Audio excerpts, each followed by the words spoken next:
નમસ્કાર વિદ્યાર્થી મિત્રો, કેમ છો? મજામાં? આપ સર્વ વિદ્યાર્થી મિત્રોનું ગુજરાતનું સૌથી મોટું ઓનલાઈન એજ્યુકેશન પ્લેટફોર્મ વિદ્યાકુલમાં આપનું હાર્દિક હાર્દિક સ્વાગત છે. જ્યાં વિદ્યાર્થી મિત્રો હવે તમે ધોરણ 8 પૂરું કરીને ધોરણ 9 ની અંદર કૂદકો મારી લીધો છે અને હવે તમે દીકરાઓ છે એ ધોરણ 9 ની સફરે એટલે કે માધ્યમિકની સફરે તમે આવી ચૂક્યા છો. તો પહેલા તો વિદ્યાર્થી મિત્રો તમારું બધાનું માધ્યમિક વિભાગની અંદર હાર્દિક હાર્દિક હાર્દિક હાર્દિક સ્વાગત છે. જ્યાં વિદ્યાર્થી મિત્રો હવે તમે ધોરણ 9 માં આવી ગયા એટલે હવે તમે કહેતા હશો કે સર હવે તો અમારે થોડુંક ભણવું પડશે હો સાહેબ, અને એટલા માટે જ આ વિડીયોને અમે ક્લિક કર્યો છે. તો દીકરાઓ, તમે જે આ વિદ્યાકુલ પ્લેટફોર્મ ઉપર આવ્યા છો કે જે વિદ્યાકુલ પ્લેટફોર્મ ઉપર દરેક ધોરણ 9, 10, 11, 12 સાયન્સ, કોમર્સ, આર્ટ્સના વિદ્યાર્થીઓ પોતે ભણે છે અને પોતાનું કરિયર જોરદાર બનાવે છે, અને અમે તમને પણ છે ને એ પરીક્ષામાં જોરદાર માર્ક્સ અપાવીને તમને પણ બુલંદીઓની ઊંચાઈ ઉપર પહોંચાડી દેવાના છીએ. તો વિદ્યાર્થી મિત્રો, આજે હું હિરેન નસીદ વિજ્ઞાન શિક્ષક તમને લોકોને છે એ ચેપ્ટર નંબર 1 આપણી આસપાસમાં દ્રવ્યો, અને જેની અંદર હું તમને લોકોને સૌથી વધારેમાં વધારે મોસ્ટ આઈએમપી ટોપિક કે જે તમારી મંથલી પરીક્ષા હોય, વીકલી પરીક્ષા હોય, પ્રથમ પૂરક પરીક્ષા હોય, પ્રથમ પરીક્ષા હોય, દ્વિતીય પરીક્ષા હોય કે વાર્ષિક પરીક્ષા હોય, 9માની કોઈ પણ પરીક્ષા હોય, અને જો એમાં પહેલું ચેપ્ટર હોય તો એની અંદરથી આ એક ક્વેશ્ચન ઘન અવસ્થા, આ ક્વેશ્ચન છે એ પૂછાય છે. દરેક વખતે આ ચેપ્ટરમાં ક્વેશ્ચન પૂછાય છે, અને આ ક્વેશ્ચન આપણે આજના લેક્ચરમાં સમજવાના છીએ કે ઘન અવસ્થા, જી હા, ઘન અવસ્થા કોને કહેવાય એના વિશે. આમ તો દીકરાઓ આપણે જોવા જઈએ ને તો દ્રવ્યો છે, દ્રવ્યો એ દ્રવ્યની 3 અવસ્થાઓ છે.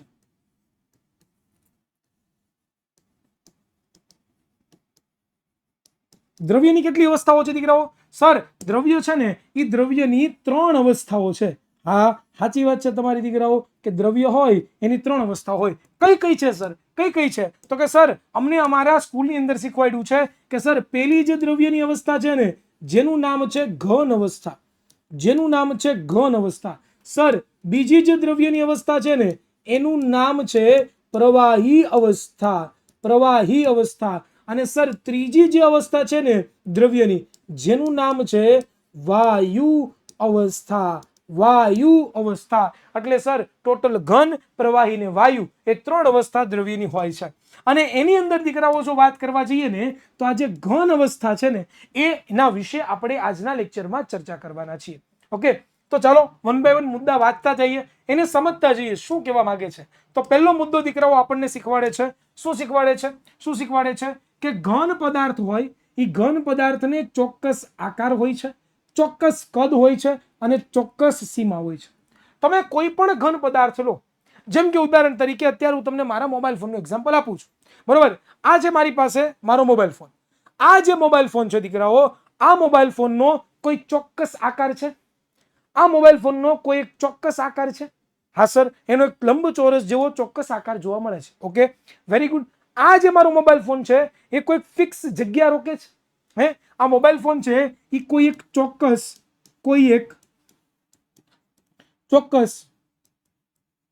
જગ્યા રોકે છે? હા સર, હું આને મારા ફોનમાં રાખીશ ને તો આ પોતે જગ્યા રોકશે. તો એનો મતલબ શું થાય છે? તો દીકરાઓ આ જે ચોક્કસ જગ્યા રોકવી એનો મતલબ થાય છે કે પોતે કદ ધરાવે છે. એ પોતે શું ધરાવે છે? કદ ધરાવે છે. અને બીજું એની ચોક્કસ સીમા હોય. તમે જુઓ કે ભાઈ અહીંયાથી આ મોબાઈલની શરૂઆત થઈ અને અહીંયા પૂરો થઈ ગયો, તો જુઓ આ અને આ બંને થયું થઈ એની સીમા થઈ. એવી જ રીતે ઉપર જુઓ, અહીંયાથી શરૂ થયું, અહીંયા પૂરો થઈ ગયો, તો આ અને આ શું થઈ? એની સીમા થઈ. તો દીકરાઓ આ ઘન પદાર્થ, કોઈ પણ ઘન પદાર્થ લઈ લો, બરોબર? જેમ કે ઉદાહરણ તરીકે મારી પાસે અત્યારે અહીંયા છે એ દીકરાઓ વિદ્યાકુલ છે. તો વિદ્યાકુલની એક સરસ મજાની છે એ બુક છે.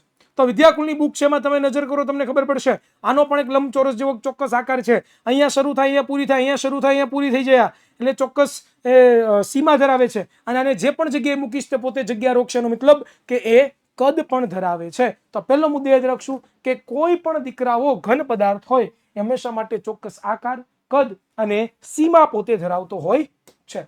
નેક્સ્ટ બીજા મુદ્દાની વાત કરી દીકરાઓ, તો બીજો મુદ્દો આપણને શીખવાડે છે કે ઘન પદાર્થ પર બાહ્ય દબાણની ખાસ અસર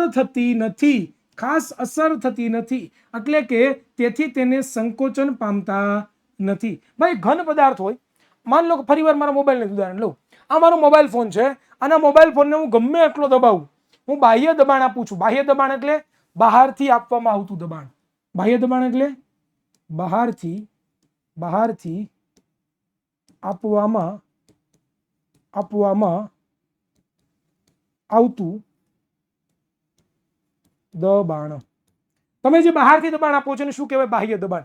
તમે એને બાહ્ય દબાણ ગમે એટલું આપો તો પણ ગમે એટલું બાહ્ય દબાણ આપો, ગમે એટલું બાહ્ય દબાણ આપો, ગમે એટલું બાહ્ય દબાણ આપો તો પણ દીકરાઓ છે એની ઉપર ખાસ કાંઈ અસર થતી નથી. એટલે કે દીકરાઓ એનું છે ને એ સંકોચન થતું નથી. શું નથી થતું? એનું સંકોચનનો મતલબ થાય દબાવવું. એ પોતે દબાતા નથી. બરોબર, એવું કહેવા માંગુ છું. નેક્સ્ટ ત્યાર પછીનો જે મુદ્દો છે આપણને શું શીખવાડે છે? તો કે ત્યાર પછીનો મુદ્દો આપણને શીખવાડે છે કે ઘન પદાર્થ તરલ હોતા નથી, એટલે કે તે વહી શકતા નથી. ભાઈ, તરલ હોતા નથીનો મતલબ કે કોઈ પણ ઘન પદાર્થ હોય એ પાણી જેવા નથી કે વાયુ જેવા નથી કે જે એક જગ્યાએથી બીજી જગ્યાએ આસાનીથી જઈ શકે.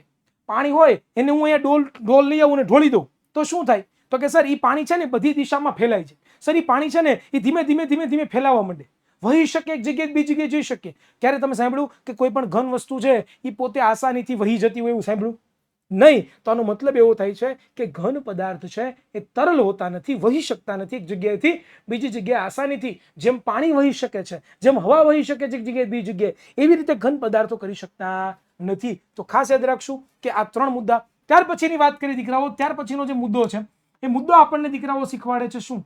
કે બાહ્ય બળ લગાડવાથી ઘન પદાર્થ તૂટી શકે છે. ભાઈ, યાદ રાખશું, એને તમે દબાવી શકતા નથી, એનું સંકોચન થઈ શકતું નથી, એટલે કે ભેગું નથી થઈ શકતું. બરોબર, પરંતુ તમે બહુ વધારે પડતું બળ આપો તૂટી જાય. બરોબર, સેમ એક્ઝામ્પલ આપું છું. હું ફરીવાર આ બુકનું ઉદાહરણ, સોરી, મારા મોબાઈલનું ઉદાહરણ આપું છું કે આનું જોરથી આમ કરીને આમ કરી દઈશ તો શું થાય? સર, એ તો તૂટી જાય. સર, એ તો તૂટી જાય. બસ એ જ વસ્તુ શીખવાડવા માંગુ છું કે પોતે તૂટી શકે છે, પરંતુ તેના આકારમાં ફેરફાર થવો કેવો છે? મુશ્કેલ છે. અને એટલા માટે જ આપણે એવું કહીએ છીએ કે ઘન પદાર્થ કેવો છે? દ્રઢ છે. તમે એના આકારમાં ફેરફાર નથી કરી શકતા આસાનીથી. એ તૂટી જાય તો એના 2 કટકા થઈ જાય તોય છતાં તમને ખબર પડી જાય કે આ પેન્સિલના ટુકડા છે, હકે ના, આ મોબાઈલના ટુકડા છે. તો એના આકારમાં ફેરફાર કરવો મુશ્કેલ છે. મુશ્કેલ લખ્યો છે, વધારે મુશ્કેલ છે. બરોબર, પરંતુ કેવો છે? દ્રઢ છે. દ્રઢનો મતલબ શું થાય? મજબૂત છે.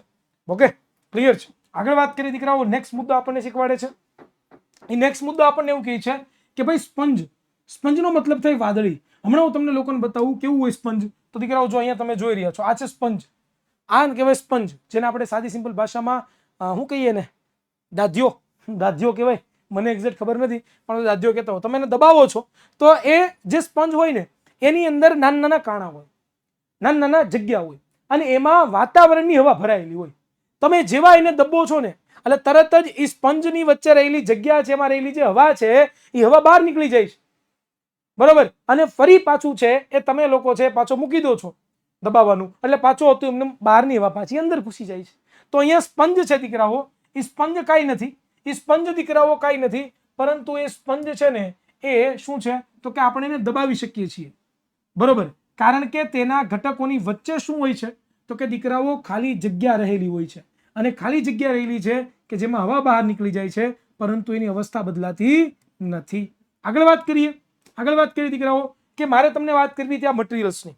તમને બધાને ખબર છે કે યુથ અને સ્વયં પબ્લિકેશન દ્વારા વિદ્યાકુલની ટીમના દ્વારા છે એ જબરદસ્ત ધોરણ 9ના વિદ્યાર્થીઓ માટે મટીરિયલ આપણે લોન્ચ કરી દીધા છે. તમે ધોરણ 8માં અત્યાર સુધી ભણતા હતા તો XYZ પ્રકાશનની બુક તમારા સ્કૂલમાંથી તમને આપતા હતા ને એ તમારા ટીચર તમને લખાવતા હતા ને તમે એના સવાલ વાંચતા હતા, તૈયારી કરતા હતા અને એની અંદરથી જ સવાલ પૂછાતા હતા અને પરીક્ષા આપતા હતા. પણ હવે ધોરણ 9માં આવું નથી. ધોરણ 9માં જ્યારે તમે એન્ટ્રી કરો છો તો ત્યારે દીકરાઓ તમારી જે પરીક્ષા લેવામાં આવે છે એ ક્યાંથી સવાલ નીકળે એ કોઈ એવી છે એ સ્પેસિફિક નક્કી હોતું નથી. તો એના માટે દીકરાઓ તમારે લોકોએ શું કરવું પડે? પાઠ્યપુસ્તક તમારી પાસે છે પણ પાઠ્યપુસ્તકમાં તો લિમિટેડ સવાલો છે, સ્વાધ્યાયના સવાલો જ હોય, વચ્ચે ઇનટેક્સ પ્રશ્નો આવતા હોય, પણ બીજા બધા સવાલો સર હેતુલક્ષી ક્યાંથી તૈયાર કરવા? સર ખાલી જગ્યા ક્યાંથી તૈયાર કરવી? MCQ, ખરા ખોટા, 1 વાક્યના, 2 વાક્યના, 2 માર્કના, 3 ગુણના, 4 ગુણના સવાલો પૂછાશે. એ તમે ક્યાંથી તૈયાર કરશો? તો એ જે સવાલો છે એ તમારે લોકોએ દીકરાઓ તૈયાર કરવા માટે આ મટીરિયલ મગાવવા પડશે.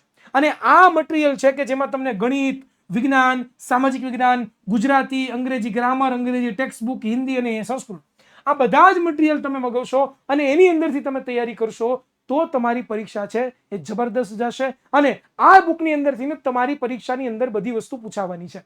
એટલે કહું છું, આમ તો આખી બુકનો જે સેટ છે એ 1490 રૂપિયા છે અને તમારા ઘરે તમને બુક બધી મળી જશે. શું કરવાનું છે તમારે જોતી હોય તો તમારે લોકોએ ઓનલી ફોર 97 12 44 45 48 અથવા તો 49 આ નંબર ઉપર કોલ કરવાનો છે. તમે કરો, તમારા પેરેન્ટ્સ પાસે કરાવડાવો, મમ્મી પપ્પા પાસે કરાવડાવો અને કહો કે મારે આ બુક લેવી છે અને એ બુક તમને તમારા ઘર સુધી પહોંચાડી જશે. તમે ઓનલાઈન પેમેન્ટ કરી શકો છો 1490 રૂપિયાનું અને તમારી ઘરે આ બુક તમને મળી જશે. તમે ગુજરાતના કોઈ પણ ખૂણામાં છો ત્યાં તમને આ બુક મળી જશે. ચાલો નેક્સ્ટ હવે આપણે વાત કરીએ કે નીચે આપેલા વિધાનોને ધ્યાનમાં રાખો. ભાઈ ધ્યાનમાં લો. ભાઈ મેં તમને કીધું હમણાં કે ઘન પદાર્થને ચોક્કસ આકાર હોય, બરોબર, ચોક્કસ સીમા હોય અને ચોક્કસ કદ ધરાવે. પરંતુ અમુક એવા ઉદાહરણો આપણી આસપાસ છે કે જેમાં આપણને લાગે કે આને ઘન કહેવાય કે ન કહેવાય, જેમાં આપણે કન્ફ્યુઝ થઈ જઈએ જોઈએ તો કે સર આને ઘન કહેવાય, સર આને ઘન કહેવાય કે ન કહેવાય. એવા કન્ફ્યુઝ થઈ જઈએ. જો કન્ફ્યુઝ ન થવું હોય ને તો એના માટે દીકરાઓ છે એ એક ઉદાહરણ તમે જુઓ. પેલું ઉદાહરણ છે લબર બેન્ડનું. કે લબર બેન્ડ એટલે કે લબરની રિંગ વિશે તમે શું માની શકાય? શું ખેંચાણ આપીને તેના આકારમાં ફેરફાર કરી શકાય છે? તે ઘન છે? આપણે હમણાં ભણ્યા કે કોઈ પણ ઘન પદાર્થ હોય એનો આકારમાં ફેરફાર કરવો, એના આકારમાં ફેરફાર કરવો કેવો છે? કેવો છે? કેવો છે? તો કે મુશ્કેલ છે. મુશ્કેલ છે. એટલે આપણે એવું કહેતા હતા ત્યારે કે ઘન પદાર્થ છે એનો આકાર ચોક્કસ છે. ચોક્કસ પોતે શું કરે છે? તો કે આકાર ધરાવે છે. આપણે આવું કંઈક ભણ્યા હતા, આપણે આવી ક્યાંક વાત કરી હતી. હા કે ના? હા કે ના? યસ. પરંતુ સર અહીંયા જ્યારે રબર બેન્ડ છે એ રબર બેન્ડને આપણે જ્યારે ખેંચીએ છીએ તો એ તો પોતે પોતાનો આકાર બદલે છે. એનો કોઈ ચોક્કસ આકાર નથી. તમે રબર બેન્ડ લઈ આવો અને રબર બેન્ડને તમે આમ ખેંચો તો અરે યાર સર ये तो लोचा पड़ गया सर. है सर ये तो लोचा पड़ गया सर, ये तो तकलीफ में मुक गया सर, ये तो थोड़ा सा डिफिकल्ट हो रहा है सर. પણ દીકરાઓ અહીંયા હું તમને કહેવા જાઉં ને, અહીંયા હું તમને સમજાવવા જાઉં ને તો મુદ્દો વાંચો તમે જરા. શું કહેવા માંગે છે કે બાહ્ય બળ એટલે શું થાય? બહારથી આપવામાં આવતું બળ. મેં તમને કીધું હતું બહારથી આપવામાં આવતું બળને કારણે રબર બેન્ડનો આકાર બદલાય છે. પરંતુ બાહ્ય બળ જેવું તમે દૂર કરી દો છો તો પુનઃ એટલે કે ફરીથી પોતાના મૂળ આકારમાં આકાર ધારણ કરી લે છે અને અતિશય બળ લગાડવાથી રબર બેન્ડ તૂટી પણ જાય છે. પણ દીકરાઓ તમે કોઈ ઉપર બળ લગાડો છો અને એ પોતાનો આકાર બદલાડે છે, પણ તમે એનું બળ આપવાનું બંધ કરી દો છો, બળ આપવાનું સ્ટોપ કરી દો છો, તો પોતે પાછો પોતાના મૂળ આકારમાં આવી જાય છે ને.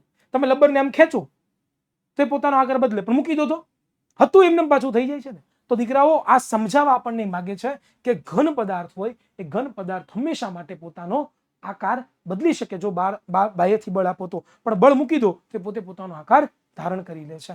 બરોબર. બીજું એકાદું એક્ઝામ્પલ તમે જુઓ છો. બીજું એક્ઝામ્પલ છે કે મીઠું અને ખાંડને જુદા જુદા આકાર ધરાવતા પાત્રોમાં ભરવાથી તેમનો આકાર પણ પાત્રના આકાર જેવો થઈ શકે છે. શું તેવો ઘન છે? આ ભાઈ મીઠું છે, તમે એને કોઈ પણ છે એ પાત્રમાં ભણશો એના જેવો આકાર ધારણ કરી લેશો. બરોબર. નાનું જીરું છે તો જીરાને તમે જેમાં ભરો એમાં એની જેવો આકાર ધારણ કરી લે. સાથે સાથે ચટણી છે એને તમે જેમાં ભરો છો એના જેવો આકાર ધારણ કરી લે છે. પરંતુ જરાક વિચારો કે એકચ્યુઅલી આકાર ધારણ કરે છે? નહીં. દૂરથી જોતા એવું આપણને લાગે છે. તમે જોવા જાઓ તો મીઠાના નાના નાના કણ હોય જેને કહેવામાં આવે છે સ્ફટિકો. વિજ્ઞાનમાં શું કહેવાય એને? સ્ફટિકો. આ નાના નાના સ્ફટિકો છે એનો આકાર ચેન્જ થયો, એનો આકાર બદલાનો નહીં. તો એટલા માટે આપણે કહી શકીએ છીએ કે આવું કહી શકાય નહીં. તો એ લખ્યું છે કે મીઠું અને ખાંડને આપણા હાથમાં રાખીએ છીએ, કોઈ રકાબીમાં રાખીએ છીએ કે બરણીમાં રાખીએ છીએ તો પણ તેના સ્ફટિકોનો આકાર બદલાતો નથી. દૂરથી આપણને ખાલી એવો ભાસ જ થાય છે. અને ત્રીજું એક્ઝામ્પલ મેં તમને આ સ્પંજનું આપ્યું હતું. સ્પંજ એટલે કે વાદળી. બરોબર. આ સ્પંજ એટલે કે વાદળી કે જેમાં તમે એને દબાવો છો તો એનો આકાર બદલાઈ જુઓ, પરંતુ જેવું દબાવવાનું મૂકી દો છો પાછું પોતાનો મૂળ આકાર ધારણ કરી લે છે. તો આ બધા ઉદાહરણો છે કે જે ઘન પદાર્થમાં જ આવે છે. બરોબર. પણ બાહ્ય બળ લગાડો તો વસ્તુ અલગ છે. તો દીકરાઓ ધેટ્સ ઇટ. અહીંયા આપણા ઘન અવસ્થાના જે ગુણધર્મો છે એ પૂરા થઈ ચૂક્યા છે. મને આશા છે કે તમને આ ઘન અવસ્થાના ગુણધર્મો બધા જ સમજણા હશે. કેવો લાગ્યો દીકરાઓ વિડીયો એ મને કોમેન્ટ બોક્સમાં નીચે જણાવવાનું છે. વિડીયોને લાઈક કરવાનો છે, ચેનલને સબસ્ક્રાઇબ કરવાનું છે અને આવા જ વિડીયો જોવા માટે વિદ્યાકુલ ચેનલને પણ સબસ્ક્રાઇબ કરવાનું. મળીશું નવા લેક્ચરમાં. રજા આપશો. જય ભારત. ભારત માતા કી જય.